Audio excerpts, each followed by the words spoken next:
In a time of conflict and rising kings, one woman stepped forward, not with a sword, but with wisdom. Her name was Abigail. And through her, the coming kingdom found a voice.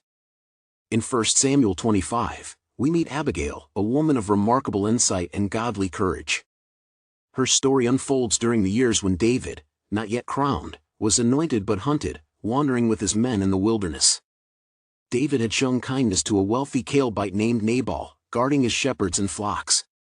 But when David requested provisions, Nabal, true to his name, which means fool, responded with contempt.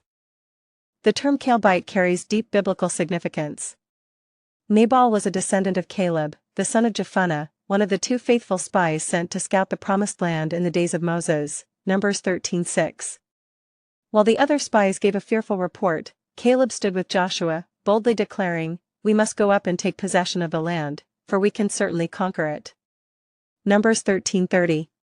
For his unwavering faith, Caleb received God's promise. He and his descendants would inherit the land, specifically the region around Hebron, Joshua 14 verses 13 to 14, a territory later associated with honor, spiritual significance, and refuge. As part of the tribe of Judah, the Calebites carried a heritage of faith and generosity. Yet Nabal, though born into this noble line, was far from noble in character. While his ancestor Caleb had trusted in God's promises, Nabal's actions were marked by arrogance and selfishness. The irony is stark. From the house of a man known for wholehearted obedience to God came one described by his servants as such a wicked man that no one can speak to him, 1 Samuel 25 verse 17. The Septuagint even renders him a doggish man, highlighting his moral decay. Adding to the weight of Nabal's offense was the timing of David's request. It came during shearing season, a time of abundance and celebration, 2 Samuel 13 verses 23 to 28, when landowners gathered for feasting, gratitude, and communal joy. It was during these seasons that generosity was most expected. According to Deuteronomy 15 verses 7 to 8, Israelites were not to harden their hearts toward the poor but were commanded to open their hands freely, giving whatever was needed. Generosity wasn't optional, it was a matter of obedience to God. Moreover, the gleaning laws, Deuteronomy 24 verses 19 to 22, reinforced this cultural and spiritual ethic. Landowners were to leave the edges of their fields for the poor, the sojourner, the widow, and the orphan. These laws were grounded in three principles. 1. Generosity was a prerequisite for God's blessing, verse 19. 2. Compassion was rooted in Israel's own history of slavery and hardship, verse 22. And 3. Obedience to these laws was a clear command from the Lord, verse 22. The system preserved the dignity of the poor by offering them meaningful, non-exploitative work, an alternative to desperation, dependence, or degradation. In this context, David, himself a fellow Judite who had faithfully protected Nabal's flocks, had every right to expect hospitality and welcome. Not only did he approach during a festive season marked by abundance, but his appeal aligned with the very spirit of the law, generosity, justice, and gratitude. Nabal's refusal was not merely personal, it was a violation of covenant values and a rejection of God's own heart for the vulnerable and the faithful. In 1 Samuel 25 verses 4 to 8, David, still in the wilderness, heard that Nabal was shearing his sheep, a time of celebration, generosity, and abundance. He gathered 10 young men and gave them this instruction. Go up to Carmel and greet Nabal in my name. Say to him, long life to you. Good health to you and your household. And good health to all that is yours. When your shepherds were with us, we did not mistreat them, and the whole time they were at Carmel nothing of theirs was missing. Ask your own servants and they will tell you. This is a day of feasting. So give what you can. We ask not in demand, but in goodwill. Give to your servants, and to your son, David. It was not the voice of pride or plunder, but of humility, honor, and peace. In 1 Samuel chapter 25, 9-12, David's men arrived at Nabal's feast and delivered David's message, expecting a gracious welcome. However, they received anger and insults. Shall I take my bread and my water and my meat, and give it to men who come from I know not where? David? Who is David? Some runaway servant thinks I'll feed him like a prince? You'll not give 1 grain of barley to that outlaw. He protects sheep? That's his business, not mine. My flocks, my grain, my wine, and you think I'll hand it to some band of rebels? Does he think he's king already? Next he'll want my house too. David's discouraged men arrived back in camp with Nabal's reception and reply to David's request. May God deal with David, be it ever so severely, if by morning I leave alive 1 male of all who belong to him. He has repaid good with evil. This fool will not mock the anointed of the Lord. Not one of his men lost a lamb while we watched over them, and this is how he repays us? The time for patience is past. This is justice. How quickly my heart turns to vengeance. O God, judge between me and this fool. David was enraged. He gathered 400 men, ready to avenge the insult. But into this storm stepped Abigail, Nabal's wife, bringing more than just food. She brought a vision of the kingdom. In 1 Samuel chapter 25 verses 14 to 31, one of the servants, fearing disaster, ran to Abigail, Nabal's wife. He said, "David sent messengers from the wilderness to give our master his greetings, but he hurled insults at them. Yet these men were very good to us. They did not mistreat us, and the whole time we were out in the fields, nothing was missing. Night and day, they were a wall around us the whole time we were herding our sheep near them. Now think it over and see what you can do, because disaster is hanging over our master and his whole household. He is such a wicked man that no one can talk to him." Abigail did not hesitate. With wisdom and courage, she took charge. She commanded the servants to immediately load the donkeys with all the food prepared for that evening's festivities, and take them ahead of her to meet David. While the servants did as she said, she ordered other servants to prepare another meal for Nabal's evening festivities. But she did not tell Nabal what she was doing.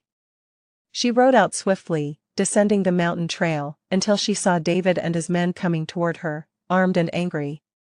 Abigail quickly got off her donkey and bowed down before David, her face to the ground. "Please, sir, put the blame on me for this, and allow me to speak to you. Please pay no attention to that wicked man Nabal. He is just like his name. His name means fool, and folly goes with him. I wasn't there when your men came. If I had seen them, things would have gone differently. The Lord has kept you from bloodshed and from avenging yourself with your own hands. May everyone who rises against you end up like Nabal. Let this gift I have brought be given to the men who follow you. And forgive me for stepping in like this. But I believe the Lord has chosen you to build a lasting legacy, because you fight his battles. You walk in integrity, and that won't change as long as you live. Even though someone is chasing you to kill you, your life is held safely in the hands of the Lord your God.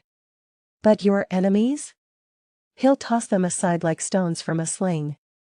When the Lord has done for my Lord all the good he promised and has appointed you ruler over Israel, my Lord will not have on his conscience the staggering burden of needless bloodshed or of having avenged himself. And when that day comes, please, remember me." Abigail approached David with deep humility, but her words were marked by divine insight. She didn't plead merely for safety, she spoke into destiny. Abigail saw what others overlooked. David was the Lord's anointed, chosen not just to lead, but to reign in righteousness. Her appeal was more than personal, it was prophetic. She interceded not to save her household alone, but to guard David's heart, to preserve the honor of the future throne, and to magnify the glory of the coming kingdom. In a moment of rising anger and potential bloodshed, Abigail became a voice for the kingdom before the crown was ever placed. David responded in 1 Samuel 25 verses 32 to 35 with praise, not for her flattery, but for her discernment. Praise be to the Lord the God of Israel, who has sent you today to meet me. And blessed is your discernment, and blessed are you, because you have kept me this day from coming to bloodshed and from avenging myself with my own hand. He praised not her beauty or flattery, but her wisdom. Her words had stayed his hand, and preserved his heart. In a world of rising swords, God used one woman's words to turn a king's heart.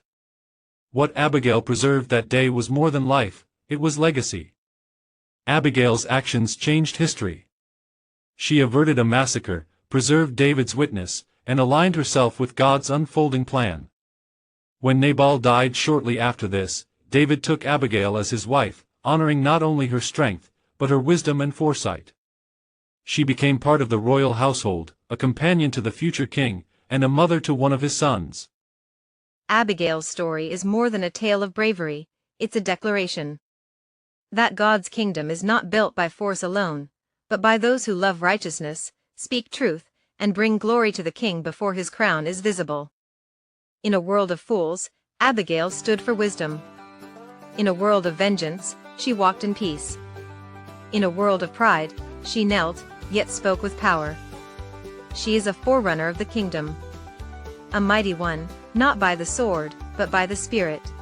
In the shadow of the mountain where the desert winds blow wide, a servant of the promise walked with courage as her guide. Though the fool had spoken madness, though the swords were drawn to ring, she wrote to speak of mercy to the one who'd be the king. Glory to the coming king, the shepherd of the land, the one who rules in righteousness with mercy in his hand. Lift your eyes, O faithful ones, proclaim what faith can see. The day will rise, the king will reign in peace and victory. With a heart of holy wisdom and the fire of truth within, she bowed before the warrior, yet called him not to sin.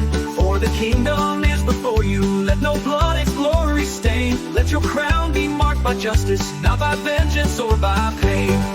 Glory to the coming king, the shepherd of the land, the one who rules in righteousness with mercy in his hand. Lift your eyes, O faithful ones, proclaim what faith can see. The day will rise, the king will reign in peace and victory. Here's the heart of heaven in the words a woman gave, and laid aside his anger and the wrath that could not save. Blessed be the Lord, he answered, and the wisdom you have shown. You have turned my feet from bloodshed, you have led me to the throne. Glory to the coming king, the shepherd of the land, the one who rules in righteousness with mercy in his hand. Lift your eyes, O faithful ones, proclaim what faith can see. The day will rise, the king will reign in peace and victory. Now her name is not forgotten, Abigail the brave and wise. She prepared the way for glory with her gaze upon the skies. For the kingdom's not in power, nor in pride or might of men, but in hearts that seek his glory till the king shall come again. Glory to the coming king, the shepherd of the land, the one who rules in righteousness with mercy in his hand. Lift your eyes, O faithful ones, proclaim what faith can see. The day will rise, the king will reign in peace and victory.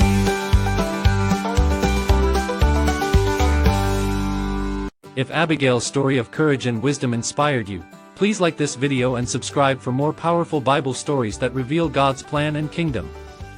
Share this video to encourage others to walk in faith and godly wisdom. Don't forget to hit the notification bell so you won't miss our next video about the mighty men and women of the Bible.